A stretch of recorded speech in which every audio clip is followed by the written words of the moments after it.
छठ की पूजा के लिए गांव जाना था। लेकिन तिवारी काका, कुसुम मासी, गांव जाना जरूरी है क्या? मतलब घर में पूजा नहीं हो सकती? मैं वो गांव जाना था ना, इसलिए हमने घर में रंगाई नहीं करवाई है और घर का शुद्धिकरण भी नहीं हुआ है। तो आप लोग एक काम कीजिए ना, आप लोग हमारे घर में पूजा कर लीजिए। देखिए हमारा घर तो बड़ा भी है और शुद्ध और पवित्र भी है।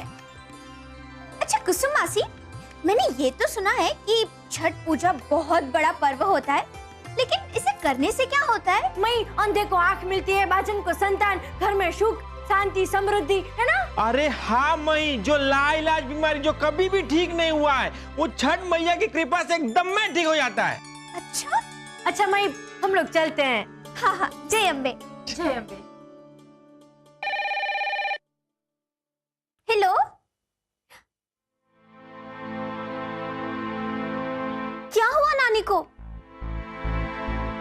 क्या? ठीक है। क्या हुआ मई? तुम बहुत टेंशन में लग रही हो। सागर जी, नानी को डेंगू हुआ है और बचने की कोई उम्मीद नहीं है। क्या?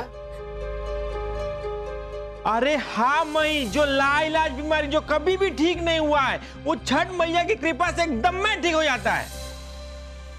अब तो मैं भी छठ का व्रत रखूंगी।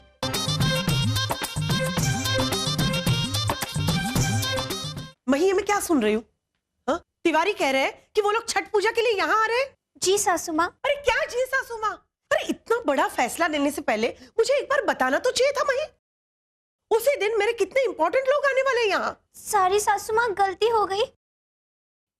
लेकिन सासू माँ, आपने भी तो नहीं बताया था ना कि आपके कुछ खास मेहमान आने वाले हैं। ओहो ले। क्या हुआ मॉम? नहीं कुछ नहीं बेटा, अब मुझे लगता है इस घर में मेरी कोई जरूरत नहीं है, क्योंकि लोग अपना फैसला खुद ले रहे हैं। ला, मुझे वो बीपी की दवाई दो, इससे तो मेरा बीपी बढ़ा दिया। अरे लेकिन मॉम बात क्या है?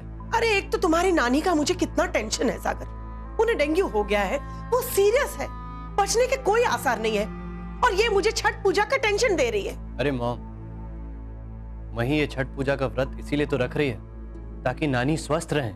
क्या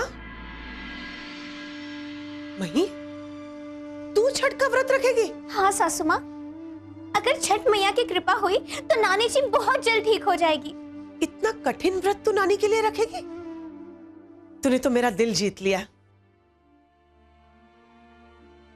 रख, व्रत रख, मैं तुम्हें साथ दूंगी। सागर, नानी को मुंबई के बड़े हॉस्पिटल में एडमिट कर दो और अच्छे से इंतजाम करना, चाहे जितना भी खर्चा हो। Yes mom. मैं कल नहाए खाए हैं, यानी कि जो व्रत रखती है वो पर्वे दिन नहाने के बाद चावल और लौकी ही खाती है। तुम लोग एक काम करो ना, अभी से यहाँ आ जाओ। अच्छा, आप इतना बोल रही है तो आज रात से ही आ जाएंगे। अच्छा है कुसुम मासी, और आपके बच्चों को तो अभी से ही भेज दीजिए। अरे मई, बच्चे तो चाचा जी के साथ पहले ही गांव चले गए, वो हमें क्या पता कि हमें टिकट ही नहीं मिलेगा। अच्छा मैं चलती हूँ। जय अम्बे। जय अम्बे। अरे छठ पूजा के दिन बिहार में बहुत मजा आता है। अरे मही, ये फल तो हम लोग लेकर आए, फिर ये फल कहाँ से आए?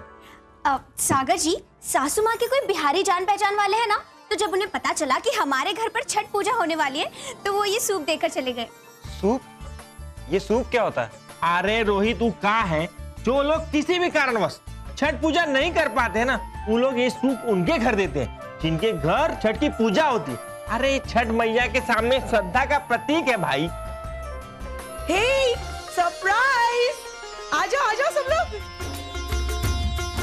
क्या? ये लो, तुम दोनों के लिए 2-2 साड़ियां लाई हूँ, घाट पे जाते वक्त पहनने के लिए। अब अंशुया बहन, लेकिन ये साड़ी में तो काला रंग है। क्यों, आपको पसंद नहीं है? अरे सोनिया, तुमको नहीं मालूम है ना कि छठ पूजा में काला कपड़ा नहीं पहनना चाहिए, और ऊपर वहीता को जो और दे रही है, अरे उसको तो बिल्कुल ही नहीं पहनना चाहिए। अच्छा। अरे कोई बात नहीं, लाइए मुझे दीजिए, मैं जाके चेंज करवा दूं। नानी को मुंबई के बड़े हॉस्पिटल में शिफ्ट करवा दिया है और वहाँ के बेस्ट अवेलेबल डॉक्टर्स उन्हें ट्रीट कर रहे हैं। आई होप जल्द से जल्द वो ठीक हो जाएंगे। थैंक गॉड, बहुत अच्छा किया तुमने। ये बताइए कुसुम जी, आज तो आप लोग ने लौकी भात खा लिया, फिर कल क्या खाएंगे?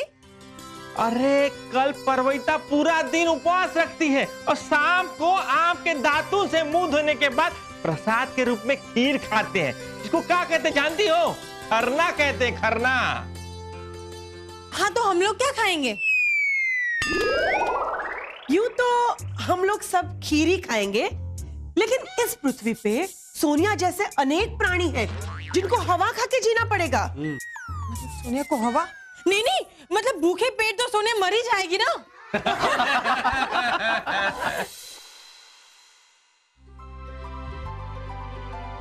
मही, सोनिया को भी दातुन करना है, पर ये आम वाला दातुन कहीं मिल नहीं रहा है। सोनिया, ये परवैता के लिए ही है, तुम नहीं भी करोगी तो भी चलेगा। पर फिर खीर खाने नहीं मिलेगी, उसका क्या? अरे सोनिया, मॉम ने ऐसे ही कह दिया था, तुमने जितनी खीर खानी है खा लेना। I mean, प्रसाद। अच्छा, तब तो ठीक है, दातुन करने की कोई जरूरत नहीं, आप लोग करो। अरे त्युरैन कहाँ है? अभी तक तुम दातुने कर रही हो। अरे खरना का समय हो रहा है, चांद भी जाने वाला है, जल्दी करो। जल्दी जल्दी जल्दी जल्दी। अरे वाह, ये क्या बनाया है? इसकी खुशबू तो बाहर तक आ रही है। भाभी, इसे ठेकुआ कहते हैं। खाने को कब मिलेगा? भाभी, पूजा खत्म होने के बाद, यानी पारण होने के बाद। अच्छा, तो पूजा खत्म होने को पारण कहते हैं? नहीं सोनिया, पूजा खत्म होने के बाद हम लोग यानी पर्वतेन मिलकर कुछ खाते हैं और उसके बाद ये व्रत खत्म होता है और उसे पारण कहते हैं। अच्छा, तो उसके बाद सोनिया ये ठेकुए को खा सकती है ना? हाँ हाँ बिल्कुल भाभी। अच्छा भाभी, अब इतने से हो जाएगा ना आपका? हाँ, बहुत है, चलेगा। अच्छा, तो अब सोनिया को ये जानना है कि ये छठ पूजा क्यों मनाई जाती है? मैं जो कहानी मैंने तुम्हें सुनाई थी ना, वो सोनिया को तुम सुना दो। ठीक है भाभी, मैं आपको कहानी सुनाती हूँ। वैसे तो भाभी, इसके पीछे कई कहानियां हैं, मैं आपको एक सुनाती हूँ। सदियों पुरानी बात है, एक जंगल में एक ऋषि तपस्या में लीन हो गए थे और समय बीतने के साथ साथ उनके शरीर पर दिमक और मिट्टी जमा हो गई थी, लेकिन आंखें नहीं। उनकी आंखें दो ज्योति की तरह चमक रही थी। और भाभी, एक दिन राजा ययाति की बेटी अपनी सहेलियों के साथ उस जंगल में खेलने आई, तो उसने वो दो ज्योतियों को देखा तो उसे लगा कि ये कोई खेलने की चीज है। तो बस खेलने की चीज समझकर उन्होंने ऋषि की आंखें फोड़ दी और तब ऋषि प्रकट हुए और उन्होंने उस लड़की को श्राप दे दिया कि तुम अंधी हो जाओगी। तो उस राजा की बेटी अंधी हो गई?